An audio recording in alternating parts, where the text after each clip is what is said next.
Hi, everyone. Welcome to the Climate Confident Podcast. This is a special edition sponsored by Siemens. My name is Tom Raftery, and with me on the show today, I have my special guest, Rahul.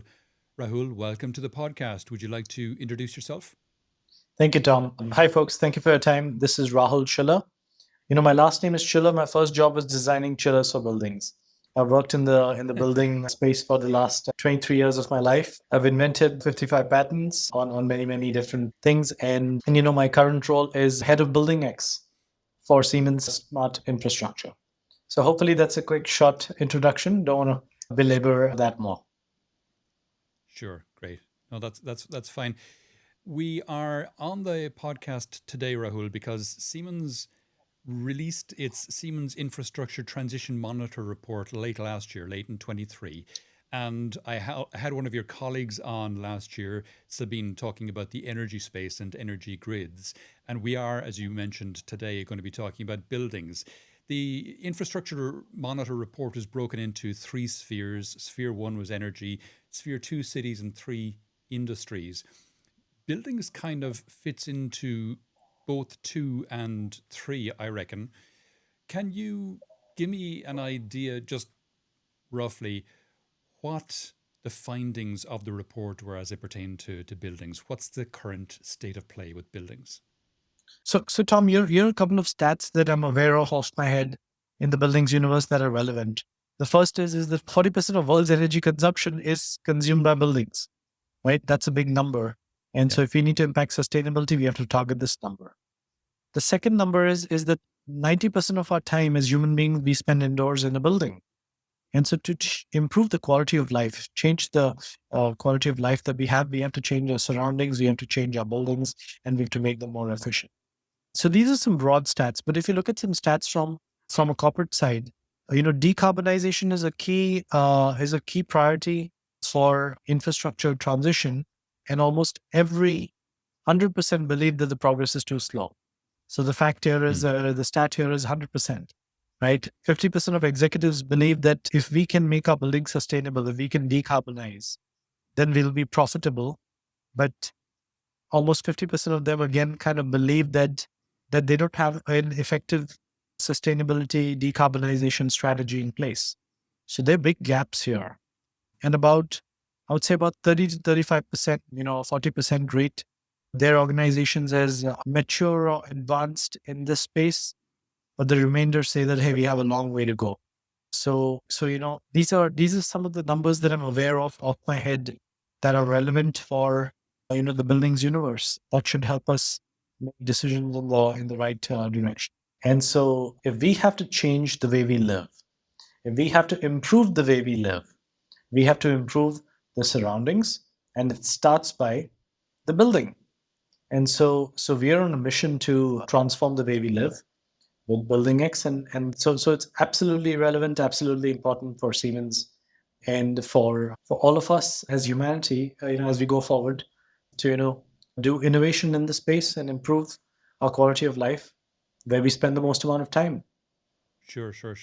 The building space has got to be a complex one to deal with because there are many stakeholders. The majority of buildings, I'm guessing, are either publicly owned or privately owned, and privately then breaks down more than likely into commercial, industrial, and private, as in residential. I'm guessing in Siemens' case, you're dealing less with residential and more with commercial, industrial, and publicly owned. Would that be fair? So different businesses in Siemens deals with different aspects of it. So we have a sensor business that probably works a lot with residential also. I personally work with commercial real estate and so on. So different entities. But look, if you look at it from a Building X perspective, I would say that 60% of world's real estate is managed by about 10 big real estate companies. So, they manage over a million plus buildings globally. And so ability to change that would be easier if we could bring those companies on board with our journey and so on. So I hope that give you a flavor of Tom, that my goal is in Building X is to work on everything. If it's a building, if it's consuming energy, if it's adding to the carbon footprint on planet Earth, if it's being occupied, then we need to have solutions to be able to optimize that building, optimize the energy consumption, optimize the sustainability, optimize the cost of maintenance, optimize the safety and security of the building, optimize the indoor air quality, make it a better place to live. And we have to be able to do it in a way where we can connect to the building, pull the data out of it. By data, I mean pull the occupancy data, how many people are there, pull the data of the assets, how many chillers do they have, how many elevators do they have, how many escalators the building has, how many pumps, how many motors, how many air handling units, figure out how you maintain the building, how many facility managers do we have, what are the work orders, what are the alarms and alerts that have come from the security system, get all that information out, optimize it, and pipe the inputs and the actions back to the facilities team in the building to take intelligent decisions and essentially make the building more profitable. So lots to do on this front, but it's fair game to go work with anyone in the space. Doesn't have to be limited to residential or commercial real estate. We work with hospitals, we work with schools, we work with financial banks, we work with, by financial banks I mean the buildings that the banks own, right? Sure. And so on. Okay. And from what you're saying there, a lot of what you're doing is creating, for all intents and purposes, digital twins of buildings for then the facilities management team to work with to then take actions based on the data they're receiving from the building. Is that a fair summary of what you were saying? So that's a beautiful summary of what you're saying. First, I'm going to pick that up in my top track, but it's not limited to just the facility manager. Let's say I'm a multi-billionaire and I have 600 buildings in my portfolio Okay. and I rent them out. 50 of my buildings are rented by Tom, 100 are rented by someone else, 50 are rented by someone else, and I rent it out. And I collect rent from all of these buildings. Now, as a portfolio manager, today I have no clue which building is more profitable. I collect 1 million rent, but I pay 300K in maintenance. This one I collect 2 million in rent, but I pay 100K in utility bills. I pay 400K in maintenance. I have 3 complaints every month on this building. I have safety events in this building and so on. So I do not have a clear portfolio view that helps me improve the profitability of my 600 building portfolio. What I want to know as a portfolio owner is which buildings are great that I can bump the rent on. Which buildings are not that great, and you know what? I should just sell that off and not even put it in my rental portfolio. Which buildings I need to improve from a sustainability standpoint, and I need to buy solution from Siemens to improve my sustainability so that I don't pay a penalty in the state of New York or carbon and taxes and so on. So that's the first level. And so now I have a view of my 600 buildings, much like the health checkup of the community. Hey, we did a health checkup in your neighborhood. 40 of you have heart issues, 30 of you have high cholesterol, blah, blah. And now you can give medicines. So the buildings that have high cholesterol or have high sustainability or poor sustainability, you would then say, you know what, let's buy Building X Sustainability Manager. And now Building X Sustainability Manager deployed on those 30 buildings will help improve the sustainability of the buildings. It'll tell you what your scope 1, scope 2, scope 3 emissions are. It'll tell you how to optimize those emissions. Now comes the facility manager. The facility manager will look at that emission report and say, hey, you know what? I need to turn the chiller off at 6 a.m. in the morning. I need to turn it on at 7. I need to do this, blah, blah, blah, blah. And now my sustainability targets can come down and I will pay less penalties. So it's all the personas. The message that I was trying to get to is it's not just the facility manager, but it's every single persona in the ownership of the building. Right. If it's the occupant wants to know how good my building is doing. The occupant wants to know, am I in a building that has good air quality? Am I paying rent for a building that has good sustainability because I want to be a good citizen? Hmm. I don't want to be, contributing to so much emissions on planet Earth. So the occupant needs to have an application in Building X that provides you occupant experience. So like this, we have different solutions for different personas with the common theme of improving the way you live. And how much of this is financially driven? How much of it is driven by building owners wanting to be good landlords, let's say, or good stewards of their buildings, good global citizens by being more sustainable, and how much of it is driven by regulation? So I think the regulations are kicking in Hmm. slowly.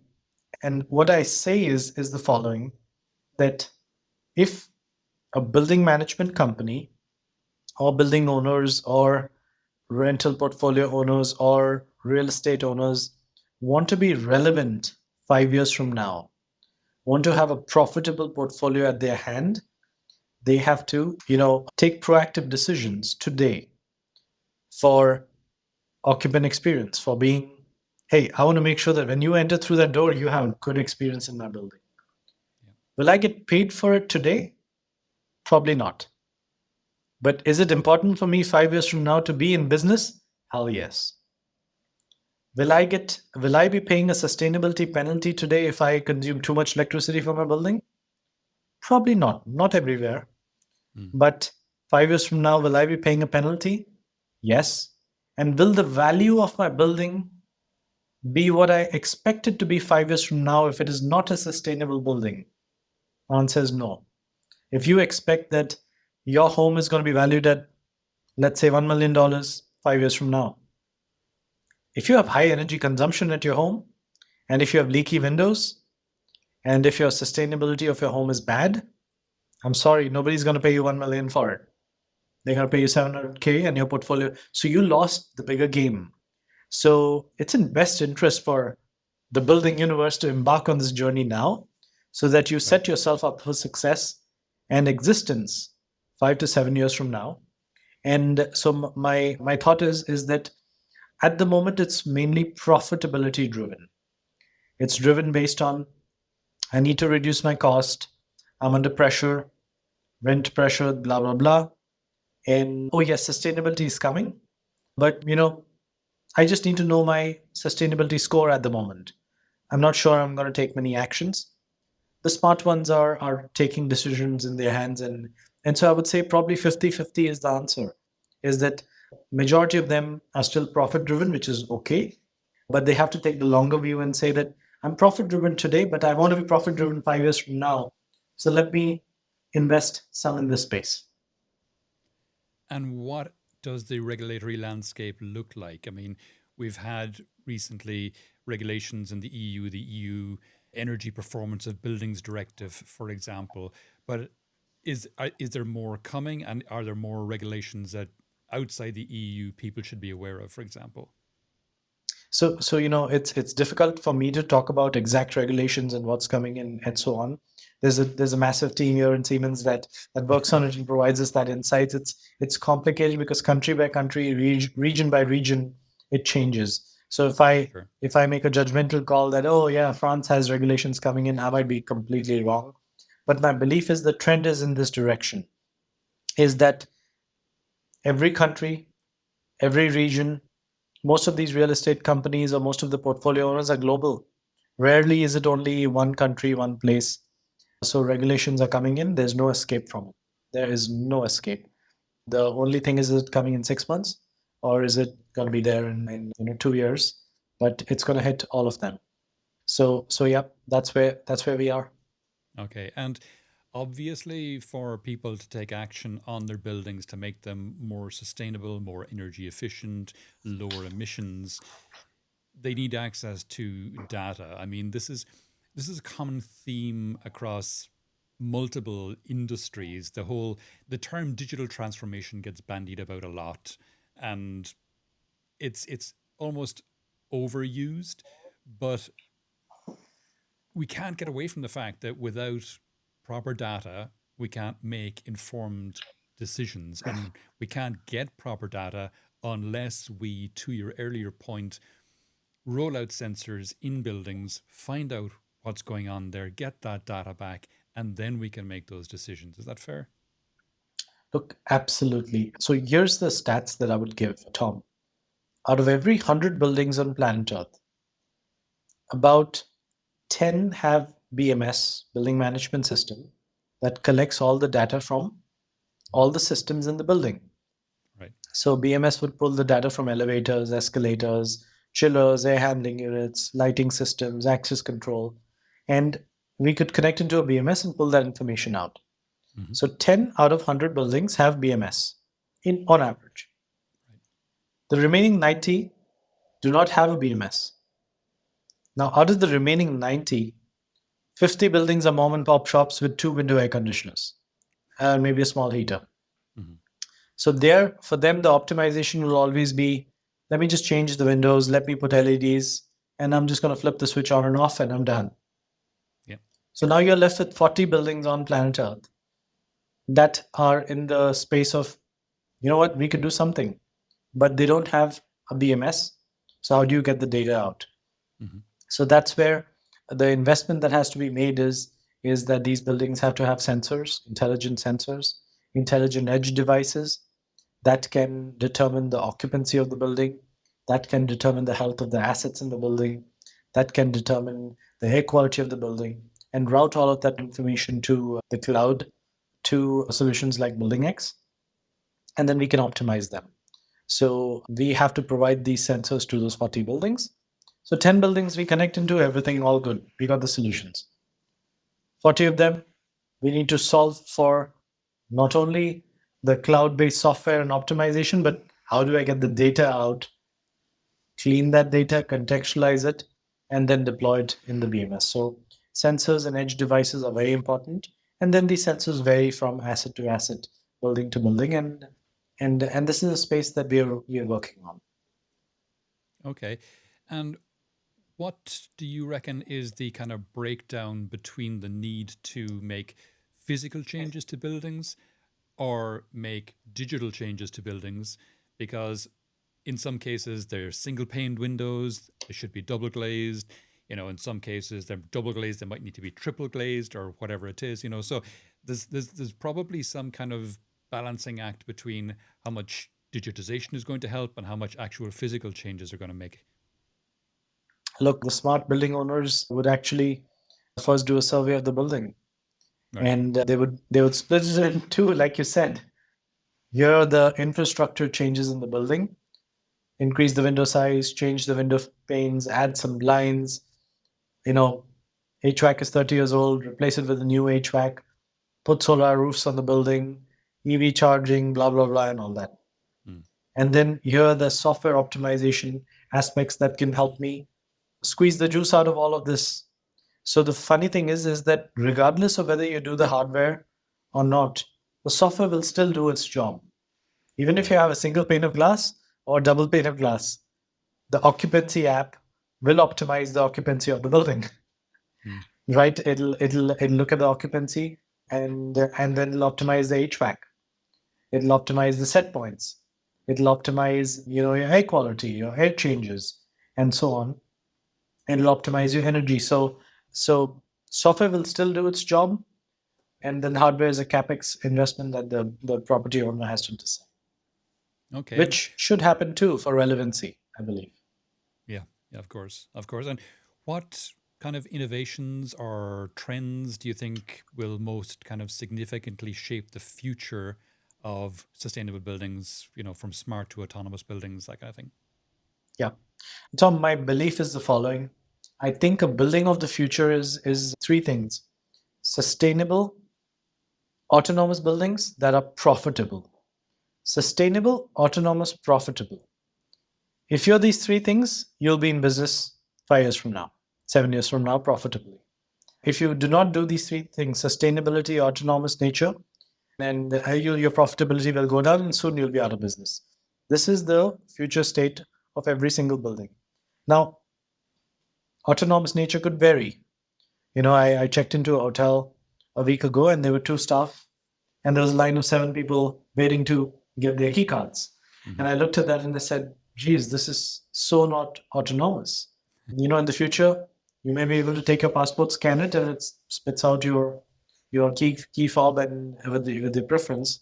And there's only one person there managing the entire floor in the hotel. So it's coming. It's hotels will not be profitable if they have a standing crew of 20 people waiting to greet guests on a regular basis. So this is where I see the world headed. And the smart companies will be making investments in these directions. Okay. And speaking of those investments, how do building owners, how do they manage, or operators balance the pursuit of sustainability targets with the realities of budget constraints? So today it has to be to a big degree, it's top down driven, where the CEO of the real estate firm or CEO of the portfolio management company is saying, I want to pay less fines or have sustainable buildings or improve profitability. And my 500 facility managers across my 500 facilities have to do A, B, or C. And then they embark on that journey. So it's a top down driven mandate. They also want to gamify this. What this means is if they have 500 facility managers, they want to gamify manager A versus B versus C versus D, where, hey, your building, which building is the best in sustainability? Ah, it's number one, you're the best. Who's the best in Hmm. energy? You're the best. And next year, whoever is best in energy, whoever beats Tom's facility number five for energy will get blah, blah. So that gamification is becoming real. And the gamification could be on a weekly basis, monthly basis, and so on.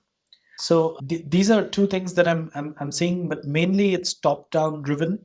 Rarely am I seeing, unless until it's an independent run facility that is significantly large enough, I'm not seeing the facility managers make the buying decisions for software or take that leap for here's how I want to do it. Because let's be honest, many of them have been in the role for 20 years.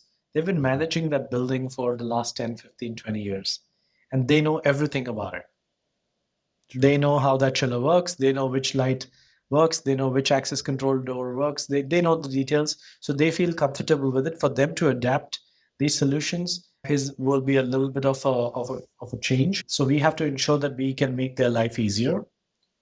And the second piece is the new guy who shows up for work as the facility owner readily adapts these solutions because they're green and they want to. So those are some of the fine nuances that I'm seeing in the industry. Okay. Considering the status quo, considering where we are right now with our global building stock versus the urgency of the changes we need to make to our building stock, how can we speed up progress to get to where we need to be by, let's say, our 2030 goals, for example? So I believe 90% of the buildings are existing brownfield, only 10% of the buildings will be greenfield. The greenfield buildings are being designed for sustainability, autonomous kind of nature, most of them, right? Almost all Okay. of them. And they're having the new tech and everything. So they're on good path. But it doesn't mean that they do not deploy software and they do not ensure that they squeeze the juice out of that piece. Even the digitized and the optimized, the double pane window buildings, right? They still want to have their world-class chiller still be occupancy based optimized with Hmm. the software. So that trend is happening. For the remaining 90% of the buildings that are in brownfield state, we have to proactively take action and we have to ensure that we can make the adoption of these solutions easier, which means deployments have to be plug and play, which means facility managers should be able to log on to the web and say, look, I'm not happy with my energy costs in the building. I want to optimize my energy. They should be able to download software that can optimize the energy and so on. We have to make their life easy. Hmm. And if we do that, I think a significant portion of these portfolios will adopt and jump onto this next generation optimization. So we have to make it easy for them to adopt the solution. We have to make it easy for them to see the value the solution has delivered, which means we need to be able to show to them that we've saved you $5,000 this month for them to continue that solution. And we have to incentivize, we have to gamify, gamification makes life fun, right? Sure. It's a healthy competition. And so we have to do all these things step by step for adoption across the brownfield space. And I think we are headed in that direction. So you will see this trend. There's no escape from it. The way I say it is that 5 to 7 years from now, there are going to be winners and there are going to be losers. The winners are the ones who are going to adopt these solutions and capabilities today. And the losers are the ones who are going to see that, you know what, this building is not profitable. I'm unable to turn this. It's a business. I'm unable to turn it around. And I think I have to write it off or I have to sell it. And so you're going to see that happen across the globe. And we've talked already about the fact that in the regulatory space, buildings that are not performing can be fined for lack of performance, or that's maybe where the regulations are headed. But what about the opposite? What about, the carrot as opposed to the stick, or the carrot and the stick approach, where buildings are given incentives to refit or to put a new digital infrastructure in place or similar? Do you think there's a room for that as well? Oh, I would love for that, right? I remember many, many years ago, somebody knocked on my door in my house and said, "Hey, if you put solar panels on your roof, the state of Georgia will give you, $20,000. And oh, by the way, your lighting, your utility company is going to pay you back for every extra kilowatt of energy you pump back into the grid. You're going to get $10 back or something." Mm-hmm. And so this is blah blah blah. Here's the balance sheet and here's the profitability. So look, these regulations will definitely help. I'm unaware of any such regulation at the moment that says, let's push for digitization. And so far, the regulations are supporting outcomes. Yeah. The outcome being that if you're going to use renewable energy, you will get so much credit. If you're going to use blah blah blah, it's so much credit. But I think we have to find that right way to ensure that sustainability and autonomous nature of buildings is rewarded beyond the reward of the tenant being happy, and beyond the reward of I saved so much energy bill, and beyond the reward of I have a profitable portfolio. It has to be some sort of reward through policy also. I don't think we're there as a society yet, but that's a great idea. Yeah, yeah. And I mean, we've talked a lot about digital platforms now, but in terms of industry collaboration and open digital platforms, for example, do you see those fitting in and in the space and, their ability to contribute? Oh, look, absolutely. I mean, Tom, I'll give an example of Building X at Siemens that we lead. It's an open platform. We are in year two of our journey, where anyone who wants to build an application on Building X to do anything for the building, as long as the data is in there, they can take that data through APIs, or use the foundational components of the platform that we have and build an app on it, and then do what you want with the app. You want to go sell it out, you want to go deploy it on the 50 buildings that you have, go for it. Much Mm. like your Apple iPhone. I mean, no different than you have your Apple operating system, which is Building X that we have, and then you have your applications on top. We have our own applications. We have energy, sustainability, operations, healthy buildings app, occupancy app, and security manager app, so on. We've got, a dozen plus. And then we have partners building applications on this. So far, we have three partners who've launched applications on Building X. And, hopefully we'll see this hockey stick effect where we'll have more and more do this. And then, let's say, Tom, you build a world-class app on Building X that does occupancy-based optimization and ensures that your air quality increases the air changes per hour and ensures that your air quality is top-notch when the building is occupied by people, so that there's no viruses. You may want to sell that application across the world to every facility manager, owner, Hmm. and so on, much like we can download applications on Apple iPhone from anyone. Yeah, So that's what we are enabling. It's getting there. And it's super exciting space. fantastic. And do you have any successful customer stories you can speak to? But we have plenty of customer references at the moment. The first is that Siemens itself is a real estate company, right? We have 2,000 buildings worldwide that we manage, where I'm sitting in a Siemens building, which is 6 stories and has hundreds of offices. And so we have Building X deployed in this building. And I can log into this building and look at energy consumption in my room, and the room next door, and the light consumption, and so on. And I'm sure the facility manager downstairs is having his eyes on it. So we have our own portfolio that is consuming our own applications, and we have plenty of referenceability on that. So we are consuming our own dog food. Now we've gone and sold this to many other customers outside globally. We have a customer in Greece with 500 buildings that has bought this solution. We have customers in Germany that have bought this for their entire portfolio of 300 or 400 buildings. We have global financial institution in the United States that has bought this for 2,000 plus of their buildings and so on. Now I could give these names; they're at the back of my mind, but I just don't know if I have the. I have to go ask my legal Sure. team if I have the permission to speak the name out. So don't want to get anyone in any trouble. Of So course. so just giving some references, but yes, we have plenty of these. And they've seen meaningful reductions. Oh, absolutely. Otherwise, they wouldn't subscribe for this. Why will why will you pay for a service? Is everyone happy? No. They want more, which is great because that's what we want to do. We are on a journey. And this is a journey where we keep improving. And that's the software business, is that we give you a piece of software that does some optimization. And then we are investing significant chunks into this. And then the customer gets the latest, greatest version that does 2% more. Then 3 months later, they get the next version that does 4% more. And so they keep improving their energy efficiency over a period of time. And we keep adding capability and the customers keep getting. So I would say largely, I would say satisfaction is at 80-85%. It should get higher. We have a phenomenal roadmap to ensure up to 30-40% optimization of energy consumption for buildings, 80 to 90% reduction in health events when in a building, improving the health of your buildings, optimization of your carbon emissions. So you set your targets on letting you are here and this is your target, and you put a timeline. I need to get there in 3 years.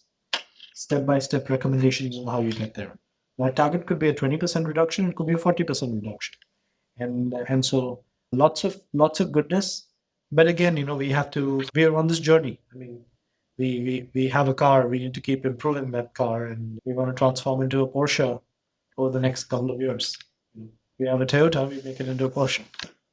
Sure, sure, sure, sure.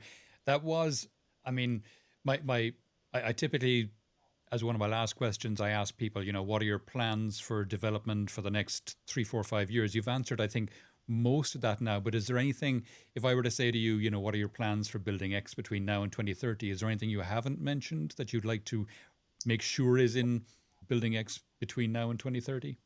So look, my call is this, right? Anyone who's listening to this podcast and has a line of sight to a building that needs optimization, or a portfolio that needs optimization in buildings, I mean, give us a call. Add me on LinkedIn, let me know, and we'll ensure that you get a snippet and some details on what we can do. But our North Star is clear, is to deliver a solution that makes your building sustainable, autonomous, and profitable, ensures that you're in business in the future. And our mission is we change the way you live. It's as simple as that. Building X changes the way you live. Or we may say Building X improves the way you live in the future. And we are building solutions to deliver outcomes to become sustainable, autonomous, and profitable. So multiple applications. Encourage you to go on the Siemens Building X website and reach out to us for any opportunity to collaborate, partner, or show you what the solutions can do. Great, great. We're coming towards the end of the podcast now, Rahul. Is there any question I haven't asked that you wish I had, or any aspect of this we haven't touched on that you think it's important for people to think about? Tom, I can't. I think you've been very thorough, to be honest. You've gone around for the level of detail that we discuss in a podcast. I think you've touched on all nuances. So grateful for all the questions you've asked on this opportunity. Fantastic. And if people would like to know more, Rahul, about yourself or any of the things we discussed in the podcast today, remind us where they should go. You know what? The best places, either you could contact me on LinkedIn, just add me on LinkedIn, and I'll route your questions and queries. And then, of course, we have Building X. If you Google search Siemens Building X, you'll land up on our webpage and you'll see all the solutions, the capabilities, the demos, and so on, and we can take it from there. I think these are the two easiest methods, and we'll connect. Fantastic. Great. Rahul, that's been fascinating. Thanks a million for coming on the podcast today. Thank you so much, Tom. Thank you.